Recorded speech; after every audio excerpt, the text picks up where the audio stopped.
presentamos a la doctora.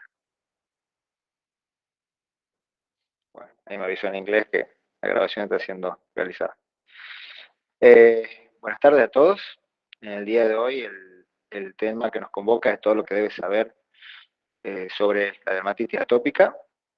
Contamos con la presencia de la doctora María Verónica, médica, especialista en alergia e inmunología, especialista en pediatría, egresada de la UBA, diploma de honor, miembro titular de la Asociación Argentina de Alergia e Inmunología Clínica, miembro titular de la Sociedad Argentina de Pediatría, médica de planta del Hospital de Niños Pedro Elizalde, y actualmente la tenemos aquí gracias al Laboratorio Casasco.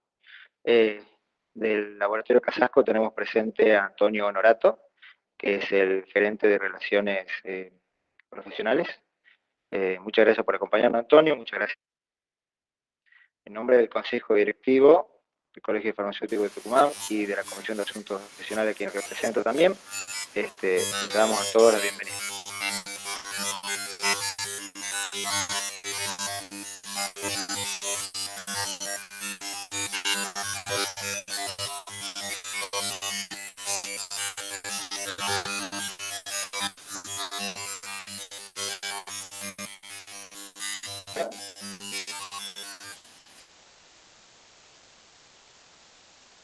Ya hablo yo.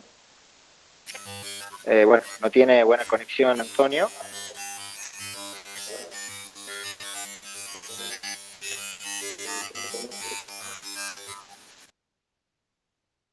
Te silencio, Antonio.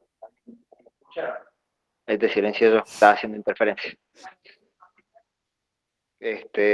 Bueno, doctora, ¿quiere usted comenzar con su disertación, por favor? Sí, cómo no. Bueno, muchísimas gracias, Cristian, muchísimas gracias al Colegio de Farmacéuticos de Tucumán, gracias Tony, gracias Casasco por estar acá y bueno, gracias a todos ustedes por haberse ocupado un ratito de poder escuchar esta clase. Bueno, es un placer darles dermatitis atópica, que para nosotros en alergia es una de las patologías más frecuentes que existe y más en pediatría. Y como siempre a mí me gusta comenzar por ahí con un videíto que hace de introducción a la clase. Así que bueno, les comparto primero el video y después arrancamos con la clase.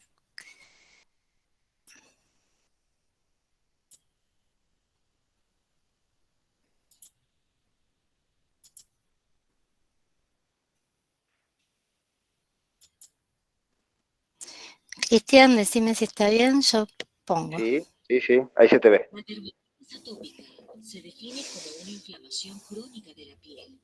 Esta se presenta como una interacción compleja entre los defectos de la barrera epidérmica, la desregulación de la respuesta inmune y factores ambientales. Investigaciones se han centrado en si la dermatitis atópica es causada por un proceso patogénico que puede ser desde afuera hacia adentro o desde adentro hacia afuera. La hipótesis de un proceso desde afuera hacia adentro sostiene que la dermatitis atópica es una manifestación de un problema intrínseco en la barrera epidérmica formada por el estrato córneo.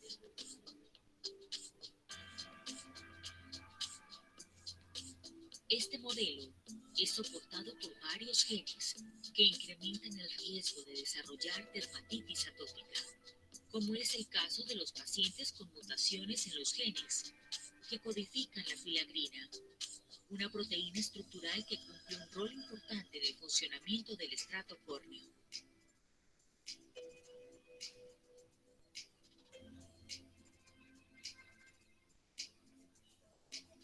La disfunción de la barrera epidérmica produce pérdida de agua transepidérmica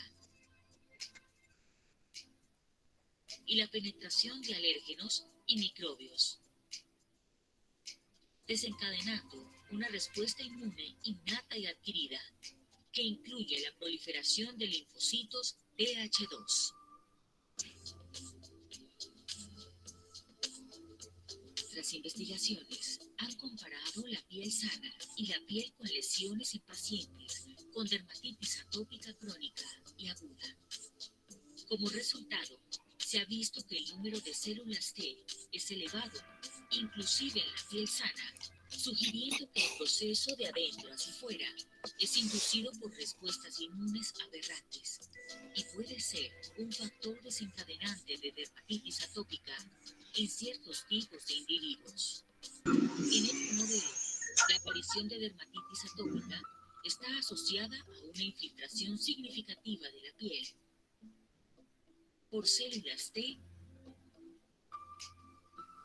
y células dendríticas, la cual se intensifica a medida que la enfermedad se convierte en crónica.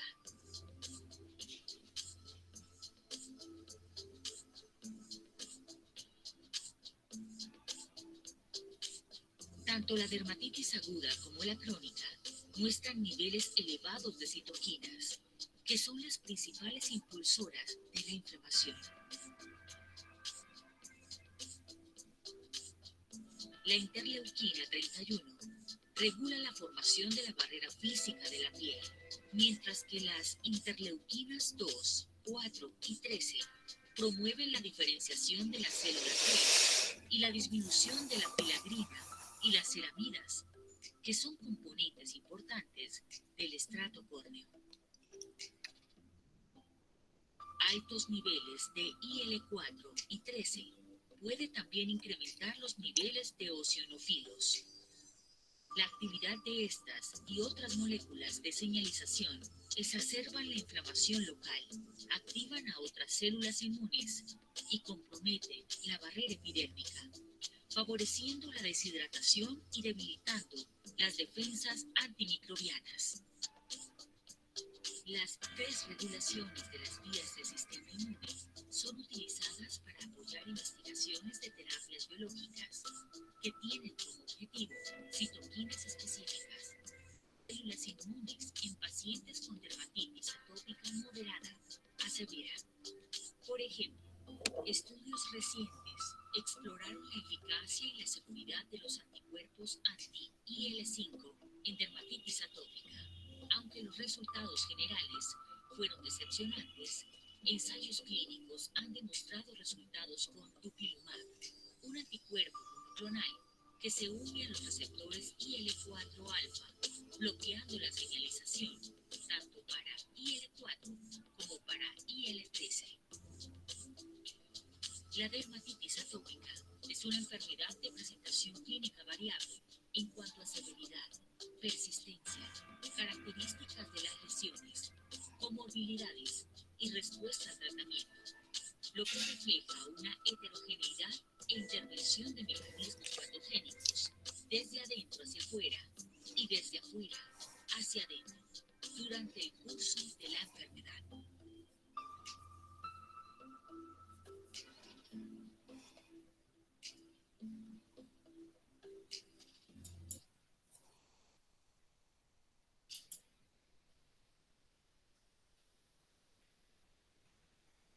A ver si puedo minimizar acá.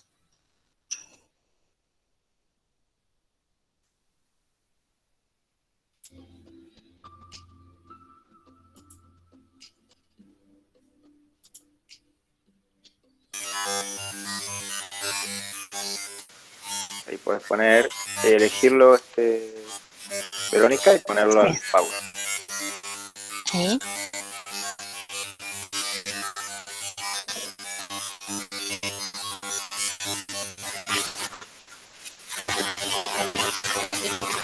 Ahí está compartiendo.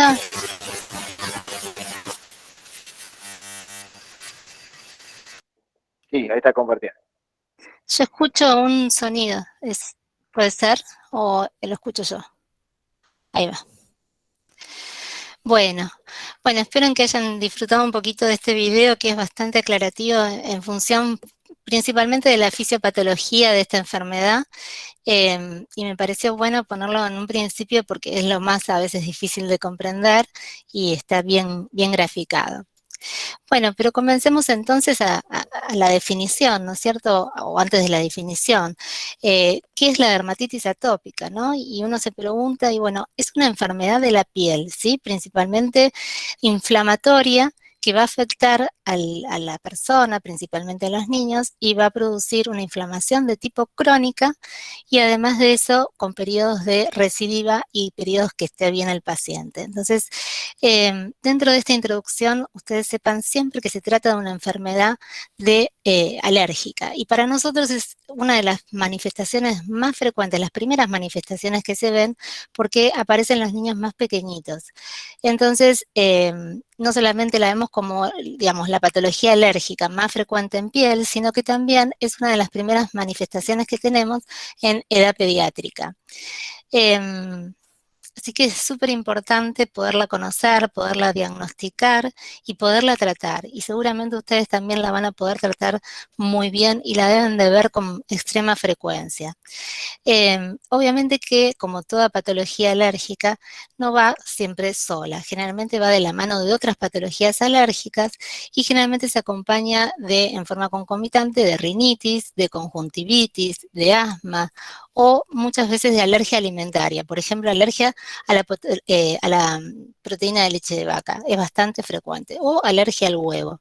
Generalmente coexisten estas alergias alimentarias con las dermatitis atópicas cuando son chiquitos, y a medida que van creciendo los pacientes hacen lo que se llama marcha atópica, donde aparecen otro tipo de patologías como son las rinitis, las conjuntivitis o el asma. Entonces, repasando, es una enfermedad inflamatoria de la piel y dijimos que era crónica, ¿sí? ¿Esto qué quiere decir? Que tiene mucho tiempo de evolución, que afecta mucho la calidad de vida de la persona, del individuo y por supuesto de la familia. Seguramente ustedes van a ver que no solamente es un problema del chico que la padece, sino es un problema de toda la familia, porque toda la familia se angustia en función de este chico.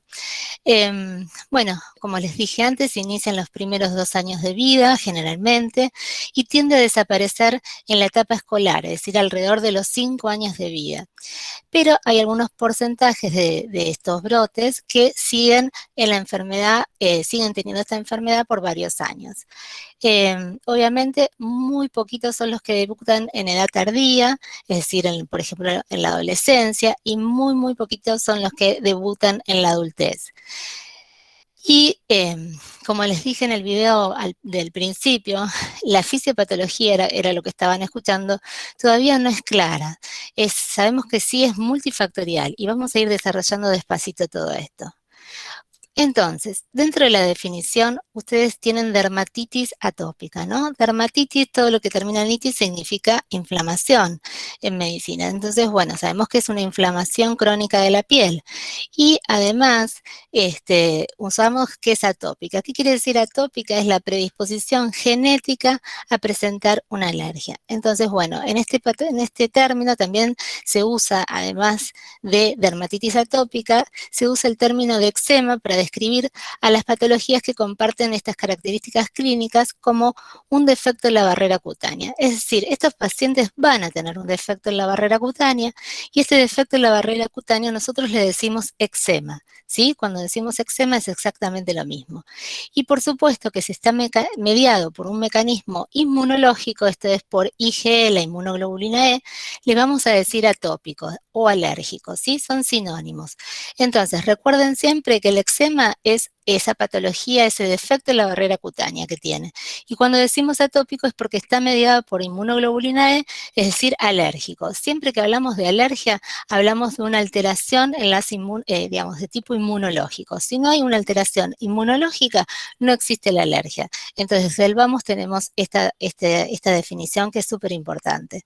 Por eso hablamos de dermatitis, tanto de eczemas como de contacto. Ustedes saben que existen también dermatitis de contacto, que son alérgicas y no alérgicas. Y también, bueno, definimos como alérgico o no alérgico como sinónimos atópicos o no atópicos. Entonces, esto lo repito varias veces porque como que la definición es la base de poder entender esta enfermedad y además de ver muchas diapositivas de esta enfermedad y que quede grabado qué es el diagnóstico, ¿no?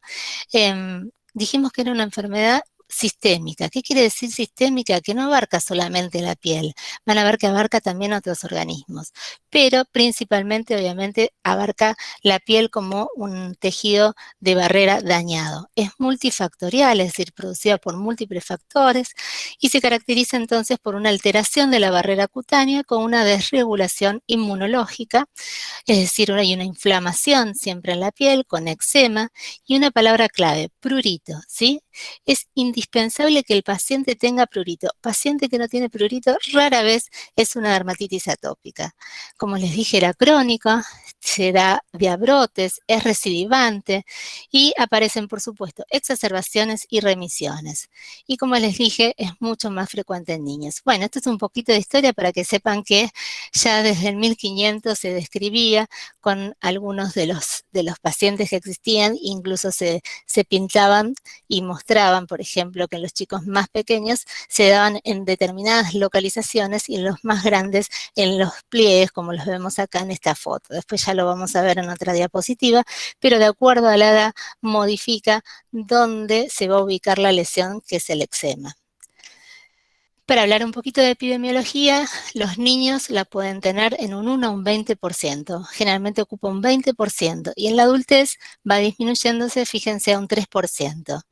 Un 20 o un 40% persiste en la edad adulta, no es mucho, pero alguno persiste en la edad adulta, un 60% debuta en el primer año de vida, como les dije antes, y algunos debutan un 85%, bueno, antes de los 5 años, un 70% pasa a la remisión, es decir, casi la mayoría remiten, eso es lo bueno que se le puede decir al paciente, y solamente un 30% presenta una enfermedad moderada o grave, o sea que la mayoría no son graves, pero bueno, son difíciles también de tratar.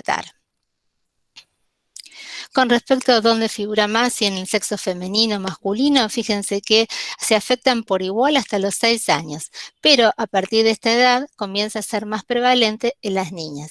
Y en referencia al lugar, lugares donde están más industrializados, como, bueno, dice ahí, Europa, Japón, Australia, se da con marcada frecuencia, con más frecuencia que en lugares en desarrollo, en vías de desarrollo.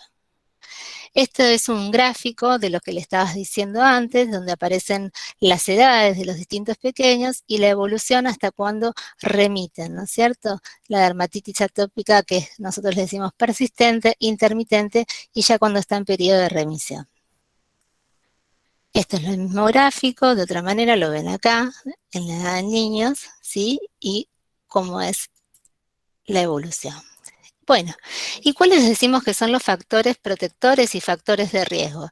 Y fíjense que dentro de los factores de riesgo aparece el estrato socioeconómico, ¿no? Cuando es bajo el estrato socioeconómico, el ambiente urbano, es decir, es preferible que el paciente tenga un ambiente más rural que urbano. Cuanto más, esta es la teoría de la higiene, ¿no? Cuanto más higiene tiene el paciente, va a sacar más de la microbiota, obviamente que nos está defendiendo de estas, son las, digamos, por decir, los microorganismos buenos que nos defienden de los malos, y bueno, justamente se acrecienta muchísimo mucho más en el ambiente urbano que en el ambiente rural. Por supuesto, si los pacientes están sensibilizados a un aeroalergeno, como puede ser el polen, como puede ser los ácaros, va a ser peor. Cuanto más pequeña es la familia, también, digamos, es peor. Las condiciones deficientes de salud, bueno, este grafiquito que les dice cuáles son los factores entonces de riesgo y cuáles son los factores protectores. Y esto es un poquito la fisiopatología que también hablaba el video, ¿no? De la barrera, o sea, nosotros tenemos una causa que podría ser la alteración genética directamente de la barrera cutánea. Fíjense qué importante que es esta filagrina. La filagrina, yo les digo que, ahora vamos a ver una imagen de la piel, ¿no? De la piel sana, y lo que pasa fundamentalmente en la piel de estas pacientes es que tienen un déficit de filagrina. Y esta filagrina, como muchas proteínas, son muy importantes para que justamente no dañen el tejido superficial de la piel y no puedan ingresar ningún tipo de gérmenes o de mecanismos que produzcan lesiones en la piel y generen un mecanismo inflamatorio. Dijimos también alteraciones en el microbioma de la piel. Esto corresponde más que nada, como les decía antes, a toda la flora, que ahora se le dice microbioma, ¿sí? Y el sistema inmunológico, donde hay un defecto en la inmunidad innata y hay una respuesta inmune adaptativa también desregulada de TH2, inclinada para lo que es alergia. Bien. Esto es lo que les mencionaba antes, ¿no? La filagrina. Existe una alteración genética en estos pacientes en que generen esta hermosa proteína que hace la barrera defectuosa. Si no la tenemos, tenemos una barrera defectuosa. Y esto es lo que les decía de las diferentes capas de la piel. Fíjense, la más superficial es el estrato córneo, y después dentro de la epidermis, fíjense que acá tenemos los diferentes queratocitos, y qué importante es esta capa intermedia, que es, como diríamos, el cemento de la pared. Estos son ladrillitos y acá tenemos el cemento. Este cemento tiene que estar siempre lubricado por filagrinas, ceramidas, y en estos pacientes no tienen este cemento. Entonces es muy fácil que entonces penetren cualquier tipo de sustancias y dañen y generen todo el daño que se genera en la piel de una dermatitis atópica. Acá es un ejemplo, digamos, de una piel normal, donde tiene la filagrina, donde está todo ordenadito, y fíjense que después va a aparecer una alteración en donde no vamos a poder ver directamente la piel normal, sino va a faltar como falta o el daño que se produce acá en el estrato córneo, y va a hacer que ingresen diferentes moléculas o diferentes alergenos y van a producir este rascado, esta inflamación de la piel. Y como les decía el video, fíjense que dentro de la clasificación fenotípica tenemos el mecanismo extrínseco y el intrínseco. El intrínseco se lo define como el no extrínseco. Entonces vamos a definir el extrínseco y vamos a decir que este es el que está mediado por IgE. Recuerdan que la inmunoglobulina E es la marcadora de alergia. Nosotros tenemos el famoso GAME, inmunoglobulina G, la A, la M y la E.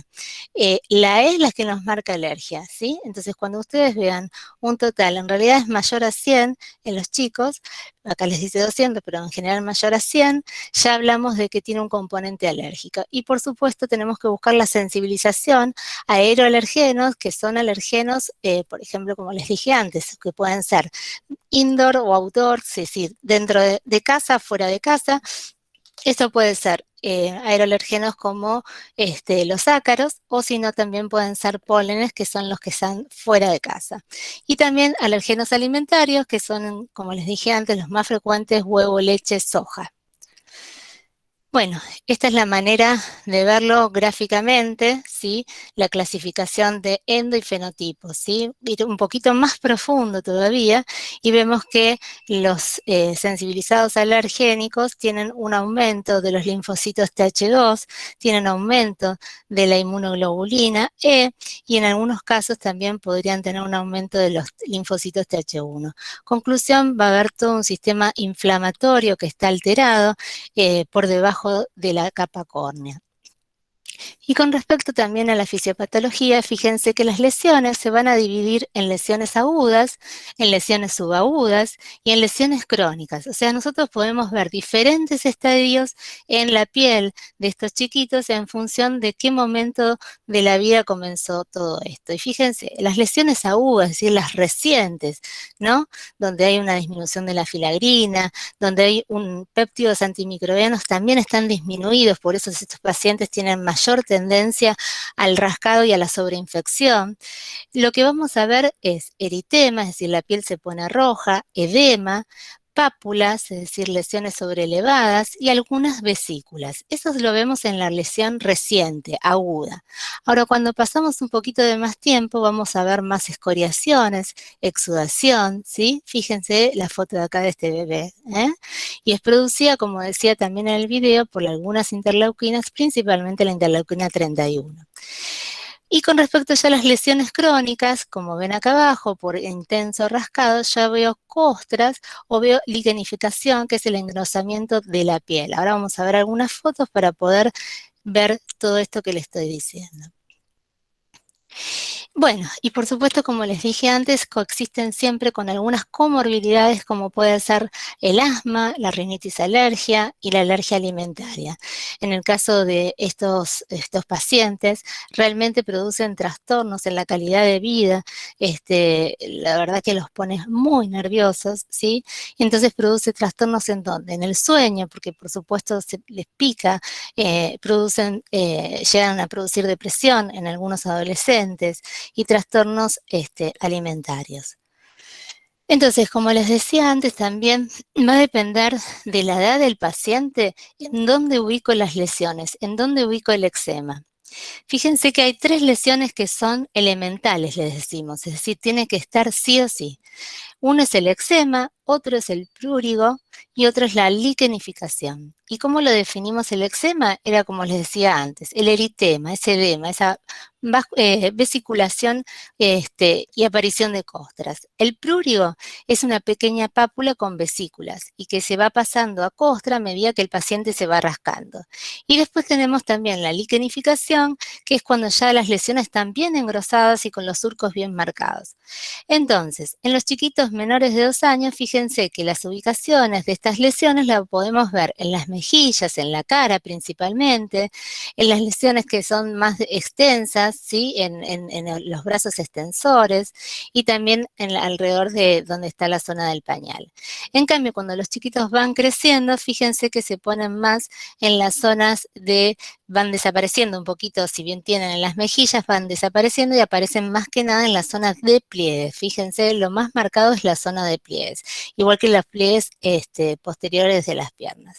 Y en los adultos se ve más en las zonas flexoras, de codos y rodillas, en cuello es bastante común, y en el dorso de las manos y de los pies también es muy común. Bueno, estas algunas fotos como para que puedan ver y grabar en su retina, porque la verdad que hay veces que las fotos traducen absolutamente todo y pueden hacer diagnóstico. Bueno. Y como todo en medicina existen clasificaciones, ¿sí? Donde tenemos diferentes criterios. Hubo un tal Williams que agarró y dijo, bueno, vamos a poner los criterios de Williams. Y en función de esto tenemos que ver si el paciente es una dermatitis atópica o no. Entonces dijo que la manifestación esencial era que el paciente tenía que tener sí o sí una dermatitis pruriginosa, es decir, si no hay prurito, no existe la dermatitis atópica. Y con respecto a otras de las manifestaciones, van a ser lo que les decía antes, dermatitis en áreas de flexión, según, obviamente la edad del paciente, o en mejillas y en áreas extensoras, en el caso de pacientes menores de 18 meses o de 2 años. Bueno, la historia de sequedad cutánea generalizada en los últimos 12 meses, así diferentes evaluaciones que hacen diagnóstico de dermatitis atópica mediante estos criterios. Y también existen los criterios de Hanfin y Rafka, que son otros que se reunieron para hacer criterios y complicarnos más. No, bueno, la idea es que los más importantes sean los criterios mayores, ¿no? Los otros es una sumatoria de varias cosas, pero los criterios mayores, que eso también estaría bueno que no se lo olviden, es el prurito, como dijimos antes, no existe dermatitis atópica si no hay prurito. La morfología y la distribución de las características de cada niño en función de la edad, como les decía antes, en dónde están, dependiendo si es adulto, si es joven o si es niño. El carácter crónico y recidivante y la historia generalmente personal o familiar de atopía. Eso se les dice como el gold estándar, ¿sí? El estándar de oro. Y siempre en atopía, siempre en alergia, saben que siempre nosotros preguntamos si hay antecedentes. Entonces siempre nos van a decir que sí, seguramente va a haber antecedentes familiares de atopía. Entonces a eso se les da diferentes puntajes y se los lleva a decir que tiene una gran sensibilidad y especificidad. Esto es la clasificación según intrínseca, sin sensibilización, si era extrínseca, mediada por IgE, y cómo se va dando en las diferentes edades y el inicio de aparición. Y fíjense que también en la vejez o en las personas más avanzadas también comienza a aparecer, es un comienzo muy tardío, pero lo vemos con mucha frecuencia en las personas más grandes que realmente se empieza a secar la piel y que no entienden nada, que dicen, pero esto no me pasó nunca y ahora empieza a aparecer. Bueno, por supuesto que en la niñez, 0 a 2 años, lo vemos muy frecuente y en general en la adolescencia puede llegar a aparecer otro pico.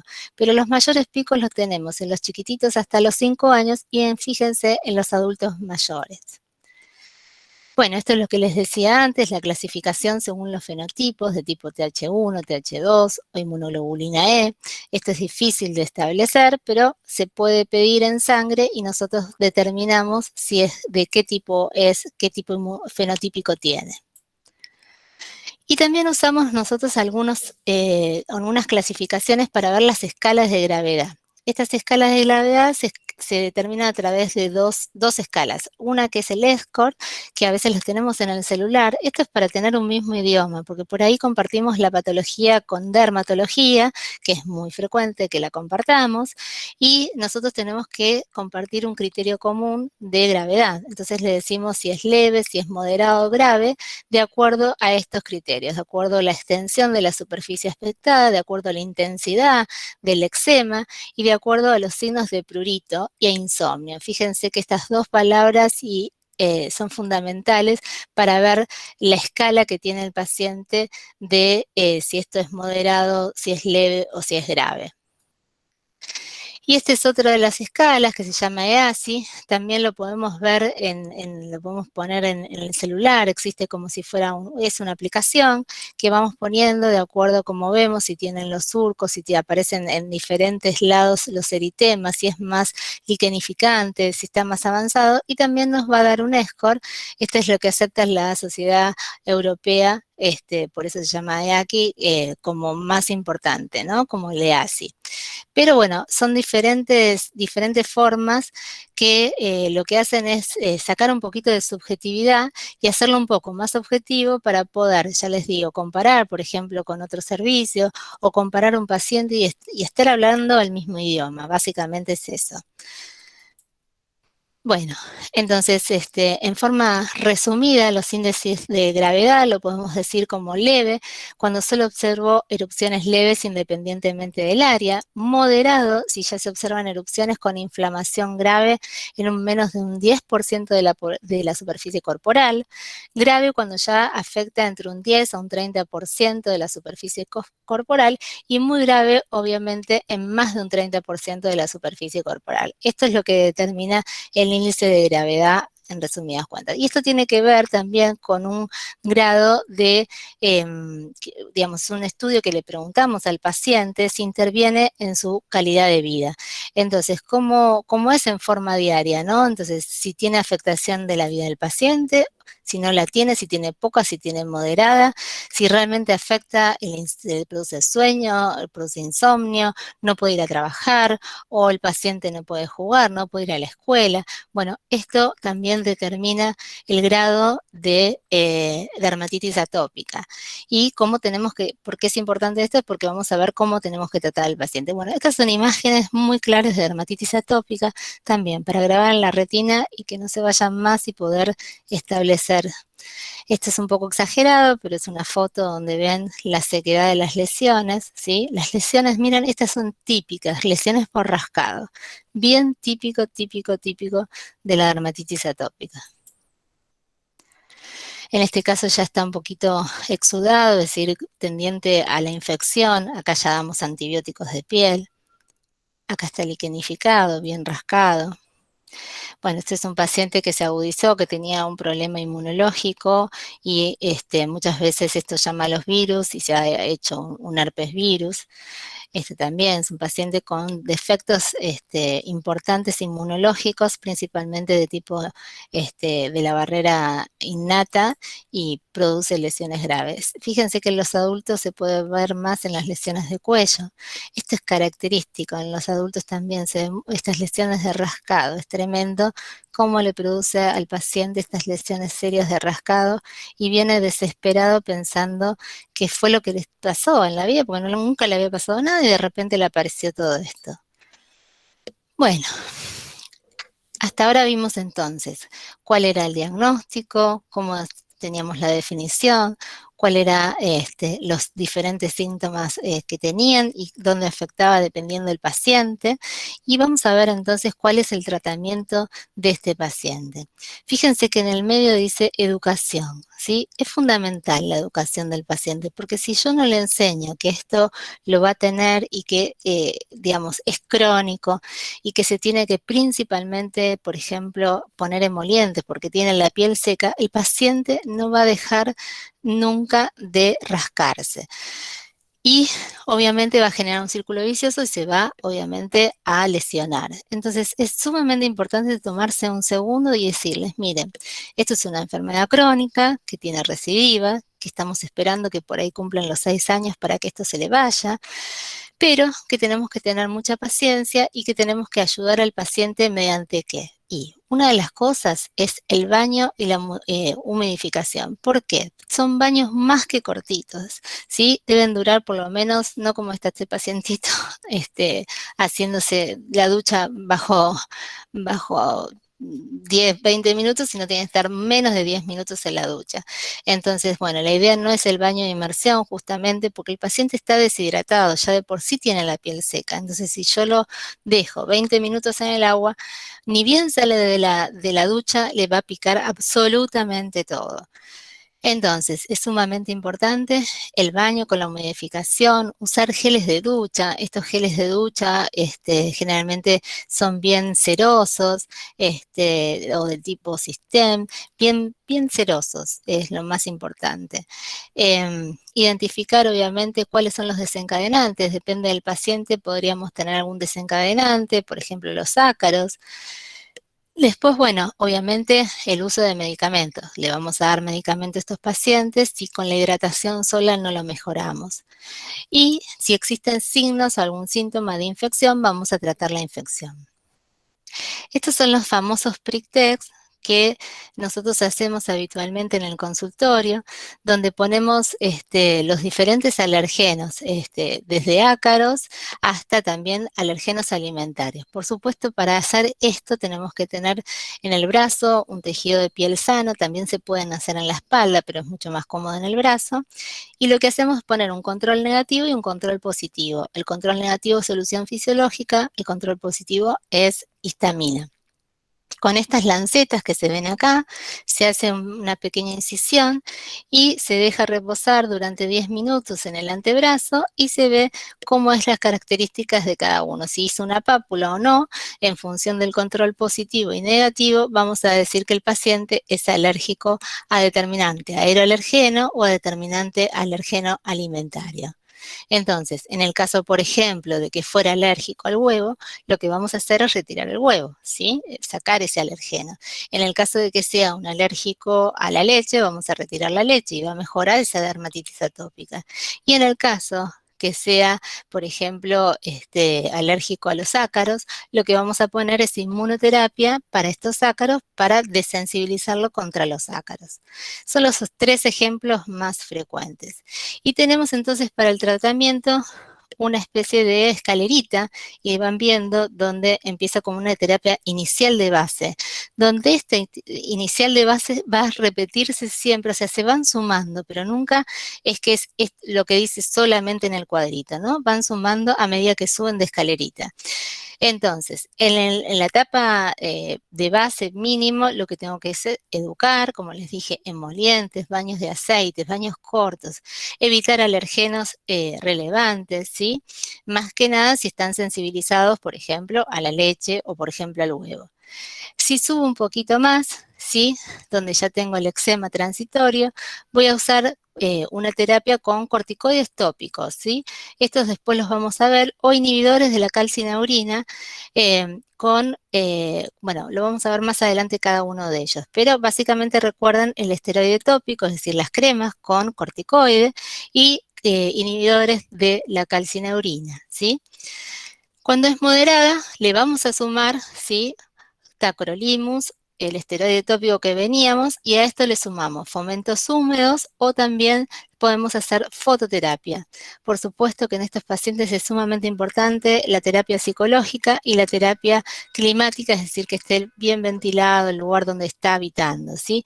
¿Y por qué decimos la terapia psicológica? Porque realmente genera mucho enojo, los pacientes no pueden dormir, y también la terapia psicológica está apuntada también a los papás, porque llega un momento que no saben cómo manejar al paciente. Por último, cuando el paciente ya no puede ser manejado y pasamos un score mayor a 50, donde hay un eczema ya persistente continuamente, ya pasamos a rayos UV, bueno, tenemos que hospitalizarlo y podemos darle diferentes inmunosupresores sistémicos, como es la ciclosporina A o el metotrexate, que es lo más común en que lo usamos en los niños.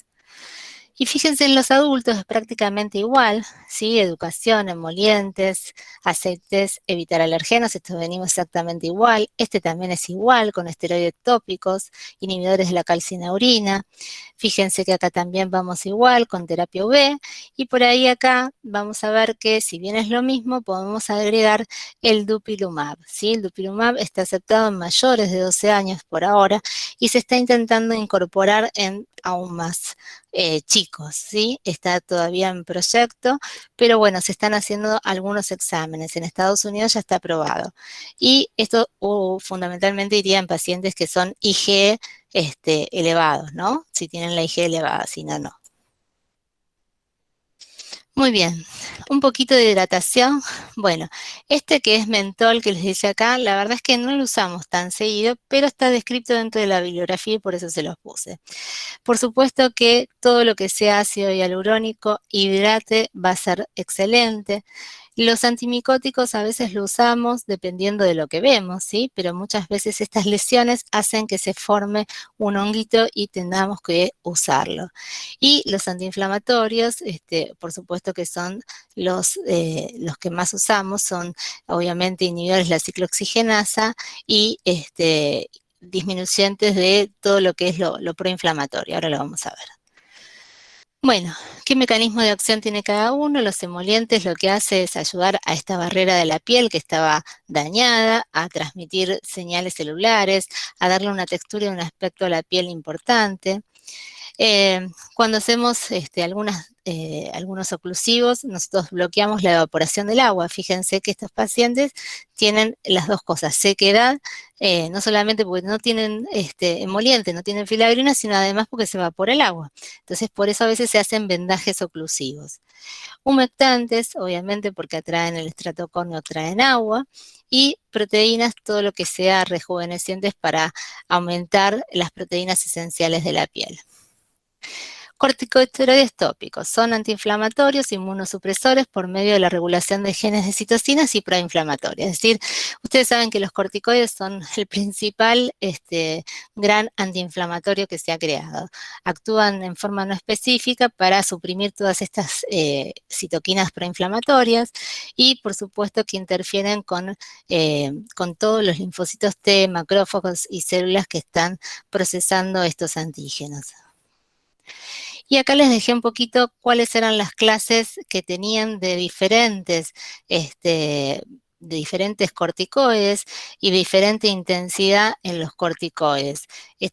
Lo que más usamos es para las niñas general en lo que es cara, principalmente usamos más lo que es hidrocortisona al 1%, y si vamos de cuello hacia abajo, usamos mayor potencia, que generalmente usamos mometasona o betametasona, y cuando vamos a manos y pies podemos llegar a usar también clobetasol, ¿sí? Entonces, esas son las escalas que nosotros usamos más o menos en lo que es adultos y en los niños. Prácticamente mantenemos, por ahí en los adultos podemos llegar a poner en la parte posterior algunos de mayor potencia, ¿sí? Pero bueno, como saben, se van a dividir en corticoides de baja potencia, mediana potencia o alta potencia.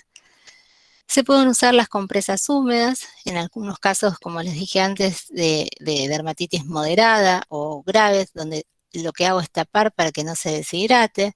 Se pueden poner estas envolturas húmedas y aumenta la eficacia de los corticoides, pero hay que tener cuidado que no esté impetiginizado el paciente, porque si tiene algún tema de impetigización, es decir, de infección, no podemos cubrirlo como están cubiertos estos pacientitos. Bueno, estas son las típicas fotos que también ayudan a generar y a dar tranquilidad, a tratar de decir, bueno, esto es crónico, esto va a pasar, esto ya está liquenificado, ya está en etapa avanzada, ¿sí? Y donde tenemos que tratar de ayudar al paciente también a quedarse tranquilo que esto va, digamos, mejorar y que lo vamos a hacer con la ayuda también de los dermatólogos.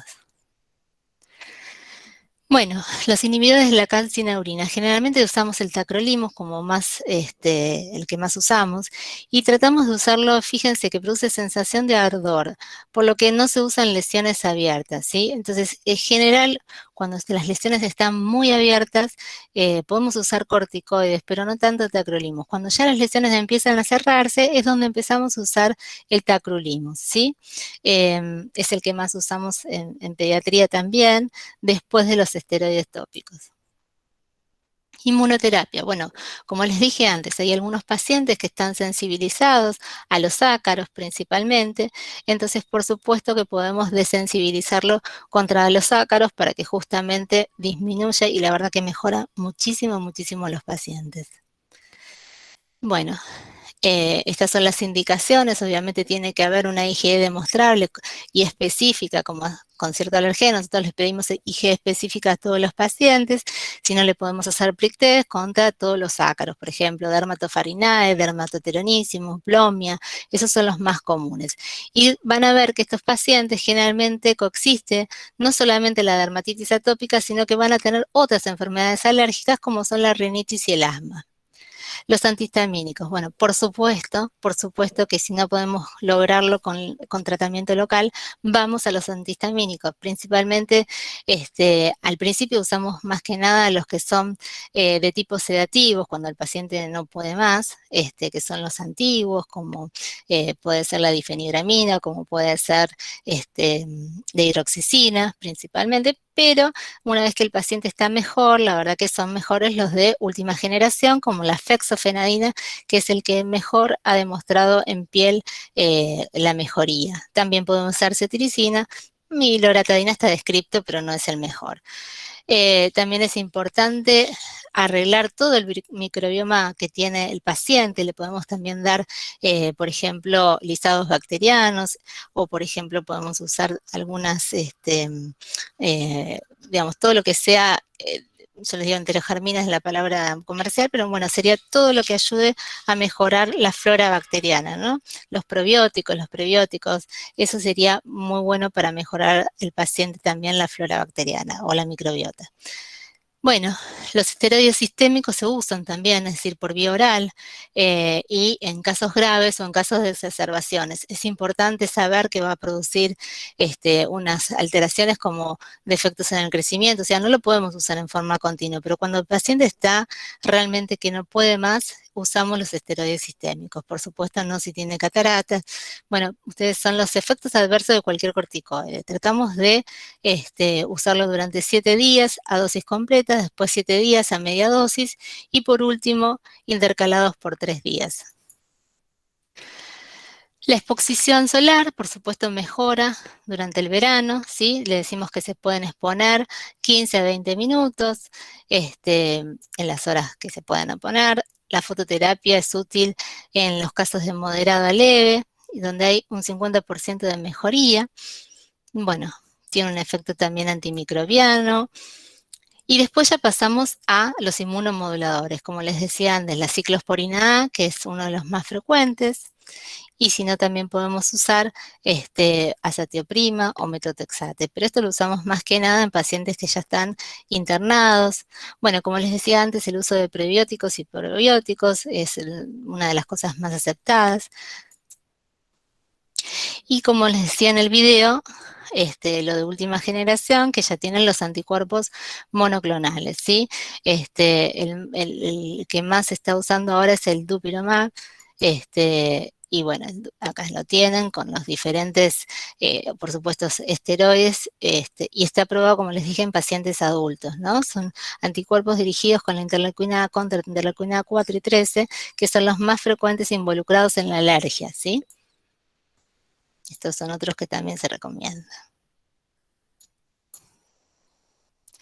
Bueno, en casos que haya infecciones bacterianas, la más común es la del Staphylo aureus, entonces en ese caso lo que voy a usar es agentes antimicrobianos de tipo local, como la mupirocina o el ácido fucsídico, y también estoy indicando cefalosporina de primera y de segunda generación, o la asociación de trimetoprim sulfa, también puede usarse eritromicina, son diferentes casos alternativas en una de las complicaciones como son las infecciones bacterianas. También puede haber infecciones víricas que han complicado, en este caso lo más común es el eczema herpético, también puede ser un molusco.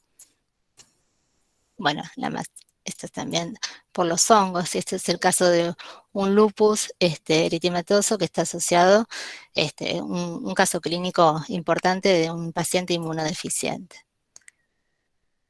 Esto es a nivel intrahospitalario, que era lo que les había dicho antes. En el embarazo, fíjense que la cetiricina y la loratadina la pueden usar. Y bueno, se trata de ser lo más precavido posible y no dar de todo, obviamente, porque está embarazada. En la lactancia prácticamente usamos lo mismo, cetiricina y loratadina. Podemos usar esteroides orales. Bueno, esto fíjense, cuando el paciente, bueno, tiene hipertensión arterial, tenemos que tener precaución con los esteroides sistémicos, con la ciclosporina A, son algunas advertencias, ¿no? En caso de obesidad se tiene que ajustar al peso, todo. En la prevención primaria, el uso diario de emolientes. Bueno, esto lo aclaran todo tipo de charlas.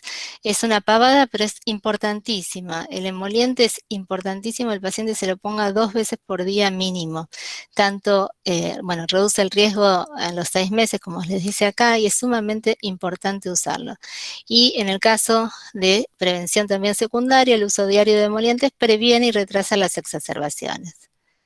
Bueno, como conclusión, lo que les puse es que, bueno, para la mayoría de las dermatitis atópicas se requiere, como les decía, educar al paciente, a los cuidadores, esos serían los que estén a cargo de los pacientes, sobre las medidas higiénicas y el cuidado constante de la piel, ya que se trata de una condición que acompañará al paciente durante muchos años o a lo largo de toda su vida, ¿sí? Así que es fundamental que el paciente tenga educación en colocarse el emoliente.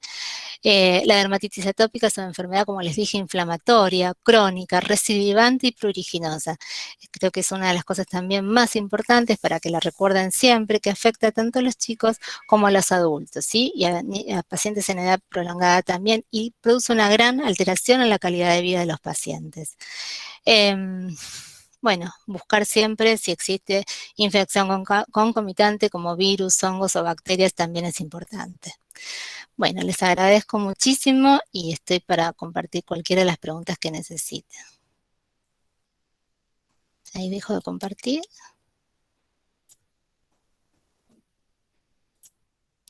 Ahí estoy. Bueno, Cristian, no sé si espero haber sido clara, pero bueno, lo que tengan para preguntar, lo que quieran. Lo que quieran consultar a la doctora, si quieren hacerlo escribiendo en el chat, o pueden habilitar su micrófono y preguntarle directamente a la doctora.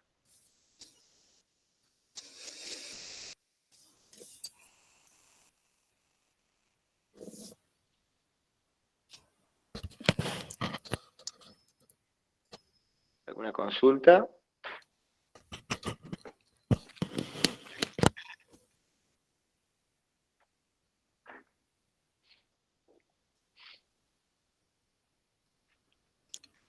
Más que nada la práctica diaria, si tienen algún paciente, Sí, si han visto.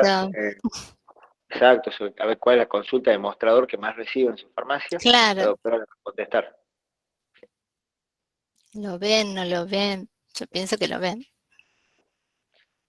Tengo 2 colegas que levantan la mano, Silvia Fornaciari y Nora Luisa Bolea.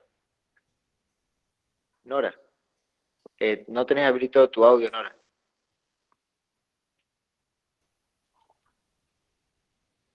Hacé clic en tu pantalla y habilita el audio. Ahí vas a poder hablar con la doctora. Ahí está, me parece. Ahora, ¿Se escucha? ahora sí. Bueno, Sí, perfecto, se escucha. le comento, hermosa la charla, todo lo que dijo la doctora lo padece una tía mía que ya tiene 94 años. Realmente afecta en su calidad de vida. Yo ya cuando la veo de mal humor sé lo que está pasando y bueno, ella ya abandonó los dermatólogos y se maneja de la manera que usted ha dicho ahí, y cuando ya veo que está muy mal, bueno, Ataraxone, que es uno de los nombres que usted nombró, que eso no es muy conveniente, pero es como que le permite, aunque sea que duerma. Y ya está en una etapa como de líquen, ya está eso hecho como costrita. Y ahora ya ha usado cremas para humidificar la piel habidas y por haber. Ahora está mucho mejor con una que tiene vitamina A y E. Y bueno, tratamos de mantenerla. Cuando está muy mal en la lesión se pone clobetasol, pero realmente es muy molesto. Y bueno, ahí a ella, mientras era niña y demás, nunca le sucedió. Nunca le pasó. Le apareció esto Sí, hace como 20 años. sí, la verdad Así que es muy duro para pacientes porque tampoco entienden por qué de la nada les apareció esto y es difícil, realmente es difícil ayudarlas. Por eso sí, se usa mucho la hidroxicina en estos pacientes para bajar la ansiedad también que esto genera y la molestia, el mal humor. Y bueno, tratar de hidratar está perfecto con todo lo que sea vitamina A, E, hidratar. Nosotros les decimos eso, hidratar, aunque se cansen. Lesión seca, lesión que pica, es siempre así. Entonces, como concepto, si está seco va a picar. Entonces, humedecer con emolientes es lo mejor que pueden hacer. Lo bueno que tiene el corticoide, como el clobetasol, es que baja la picazón, pero por otro lado afina mucho la piel, que eso el tacrolimus no lo hace tanto. Entonces, por un lado es bueno y por otro lado te afina mucho la piel. Pero bueno, en circunstancias determinadas no queda otra opción que esto, que el corticoide, aunque sea tópico. Claro, entonces Gracias. ese es el motivo que afina mucho la piel y por ahí cuando está dormida, sin querer, se rasca y sale sangre. Claro, bueno, Así yo a que veces bueno, suelo combinar dos antihistamínicos, entonces uso la hidroxicina cuando están durmiendo de noche para que sí, descansen y no se rasquen, y por ahí de día una fexofenadina. Entonces al combinar estos dos antihistamínicos pueden descansar un poquito mejor. bien, perfecto, muchas gracias. Un placer. Doctora, otra colega, Sabia Juárez, escribió en el chat, le hace una consulta. Hay muchas dermatitis por uso del barbijo. ¿Qué se puede aconsejar? Esas son dermatitis de tipo de contacto. Entonces, como toda dermatitis de contacto, lo que tenemos que hacer es dejar de usarlo. No tenemos mucha opción más que esto. Y tratar de usar más el de algodón blanco, que es lo más inocuo para la piel, y ventilar. La realidad es que sí, esta pandemia nos ha llevado realmente a lesiones por esto de contacto de barbijos tremenda. Por suerte ahora lo podemos quitar un poco y eso ayuda un montón a ventilarlo. Pero bueno, para lo que es cara se usa mucho, ya les dije, la hidrocortisona al 1%, que esa la pueden usar, y también el tema de la hidratación y usar, los que sean blancos, el renovar y no estar en forma continua con el mismo barbijo, sino cambiarlo y usar también, ya les digo, de algodón blanco. Esos son los que menos alergia producen. Tenemos otra consulta, doctora, de otra colega, Mariana Campero, que consulta, ya la leo bien. Una de las fotografías de la presentación mostraba la lesión en la zona de la nuca. ¿Confunde un poco la dermatitis atópica con la psoriasis? ¿Hay alguna Sí. forma de diferenciarla con exactitud? Sí, a mí la realidad es que me lo saca el tema de la dermatóloga, porque ella lo ve con un microscopio, no electrónico, pero es un dermatoscopio en realidad, y ella me saca esta idea de si puede ser psoriasis o no. Igual las lesiones psoriasiformes son más escamadas, y las zonas por ahí son otras, donde se presentan no tanto en cuello, sino también se ven acompañadas en los codos, se ven en otras regiones más, y el paciente es como que ya tiene una historia de psoriasis, o sea, viene diciendo yo ya tengo psoriasis, como que ya está diagnosticada. Difícilmente confunda, pero si hay algún grado de confusión se puede hacer la interconsulta con dermatología para terminar de aclarar, y a veces ellos hacen un pequeño raspado y con ese raspado bueno, ven exactamente a qué determina, si a una dermatitis atópica o a una psoriasis. Una colega también le consulta, doctora, dice que, bueno, hace referencia a la pandemia, ella, Ángela Noemí Molina, dice, el uso del alcohol en manos también Oh, afectó mucho. tremendo, tremendo. Bueno, pero eso es más con lo que referente a dermatitis de contacto, no dermatitis, si bien es una dermatitis atópica alérgica, pero viene a colación de una dermatitis de contacto. La verdad que sí, se vio muchísimo, muchísimo. Encima, entrar a cualquier lugar y lo primero que hacían era rociarnos con alcohol en las manos y ni siquiera, claro, y ni siquiera preguntar si tenían las manos lastimadas o algo, así que, bueno, en esos pacientes obviamente se aconseja el uso de cremas emolientes lo más posible, y usar lo que sería no látex, ¿no? Usar, si usan lavado con guantes de vinilo o de nitrilo. Perfecto. La colega también le consulta si en el tema de la Zaira Juárez, la que había consultado por el barbijo, si las cremas de avena se podrían usar también. Sí, por supuesto, es histórico la avena, inclusive hay guantes que tienen avena, guantes de vinilo que vienen ya con avena y uno se los pone y sacan esa vida divina. Y bueno, lo mismo, sí, por supuesto, todo lo que sea, es más, conviene hasta variar, primero con AE, después con avena, eso mejora muchísimo, sí, sí. Otra colega, Isabel Baspineiro, le consulta, dice, doctora, ¿surgieron muchas consultas de acné post-COVID en su consultorio? En realidad, no tantas. De acné, no. Sí, todas urticarias. Impresionante la cantidad de urticarias que hay. Y relacionadas muchos con post-COVID también. Pero de acné en los niños, yo veo muchísimos adolescentes, no veo que haya un incremento, por lo menos en mis consultas diarias, no lo veo como... Sí, por supuesto, los chicos van a estar más, este, más nerviosos, pero no veo un ascenso en el acné, no. Perfecto. Otra colega pregunta si el uso de urea es adecuado. Se puede usar, sí, hay muchas cremas que vienen con urea y se puede usar también, sí, sí, sí ayuda, es lo mismo que es como ayudar más a esta sequedad que tiene la dermatitis atópica, sí. ¿Alguien más tiene alguna consulta para la doctora? Escrita no me queda ninguna en el chat. No sé si alguien quiere hacer alguna consulta por vía oral. Sí. ¿Alguien más quiere hacer una consulta a la doctora?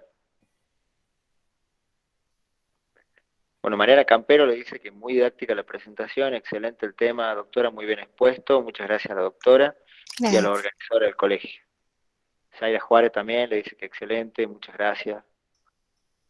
Gracias ¿Alguien a más? ustedes. ¿Alguien más que tenga alguna consulta?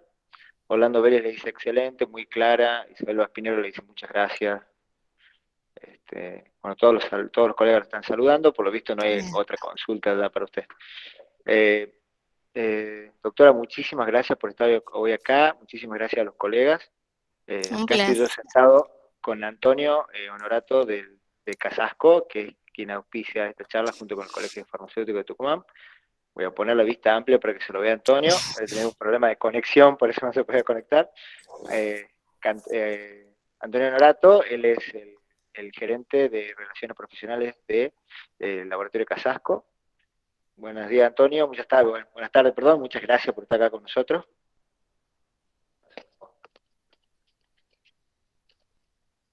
Hola, ahora sí me escuchan, ¿se escucha bien? Sí. Bueno, bárbaro. Perdón, antes cuando entré al principio de la charla tenía un problema de conexión y no los pude saludar ni dar la bienvenida como acostumbro hacer en cada una de las charlas. Hoy tengo el honor de estar en el Jardín de la República, ¿sí? Acá en Tucumán, muy lindo, con un poquito de calor, por eso me vine con remedio, con camisa manga larga. No sabía la temperatura que iba a ser. Pero muy contento de estar acá por primera vez, conociendo en persona a todos los integrantes del colegio farmacéutico. Y la buena noticia que tenemos es que en realidad yo vine a conocerlos y además a ver si podíamos realizar las próximas 2 reuniones que nos quedan en forma presencial, y hemos llegado a la conclusión de que el día 23 de noviembre vamos a hacer nuestro primer encuentro presencial, mixto en realidad, porque vamos a hacer con un grupo acotado de presentes, desde ya por el tema del protocolo y del aforo, y de ahí transmitirlo al resto. Lo vamos a hacer en Concepción de Tucumán. ¿Concepción? Sí, en Concepción, y en diciembre el 21 acá en Capital, en Tucumán.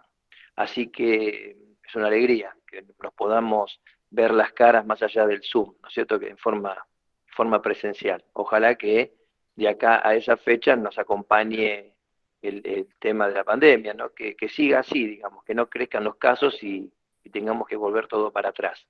Pero por lo menos una buena noticia que nos vamos a poder conocer personalmente, ¿sí? Así que, bueno, gracias por estar acá con nosotros, como digo siempre, por compartir esto que es tan valioso para ustedes y para todos, que es el tiempo. Es lo más valioso que tenemos, y que ustedes lo estén compartiendo con, con nosotros, con el Colegio Farmacéutico de Tucumán, con Laboratorio Casasco y en este caso con la doctora María Verónica. Es un honor para nosotros y no me queda otra cosa más que agradecerles y verlo, si Dios quiere, en noviembre. Así que bueno, gracias a todos y que tengan una linda semana. De paso, Cristian. Bueno, como decía, como ya le había adelantado Antonio, sí, la idea es que la próxima charla del 23 de noviembre, que es sobre todo lo que debe saber sobre la menopausia y el tratamiento farmacológico con la actualización, y el 21 de diciembre tiene que ver con los trastornos solares en la piel y la fotoprotección. Pero bueno, hoy le damos las gracias a la doctora María Verónica Sousa, la verdad que súper ilustrativa, muy didáctica. Muchísimas gracias, doctora, por su tiempo, Gracias. por estar hoy, por habernos instruido. Muchísimas gracias. Gracias. Entonces, ¿quiere despedir de los colegas, doctora? Sí, sí, muchísimas gracias, bueno, a todos por haber quedándose escuchándome un ratito con este calor que tienen ustedes ahí, así que les agradezco un montón que hayan hecho este impasse, les agradezco a Casasco, Antonio, Cristian, bueno, un placer enorme. Espero que, bueno, cualquier duda que tengan estoy para responderles por vía mail, por lo que necesiten, y bueno, ojalá los vea prontito. Muchísimas gracias, doctora. Muchísimas gracias, Antonio, que se hizo todos esos kilómetros para estar hoy acá con nosotros. En nombre del Colegio de Farmacéutico de Tucumán, de la Comisión de Asuntos Profesionales a quien represento, gracias al doctor Casasco y a la doctora y a ustedes por estar hoy acá. Les doy las muy buenas tardes y hasta la próxima. Bye. Hasta luego. Bye.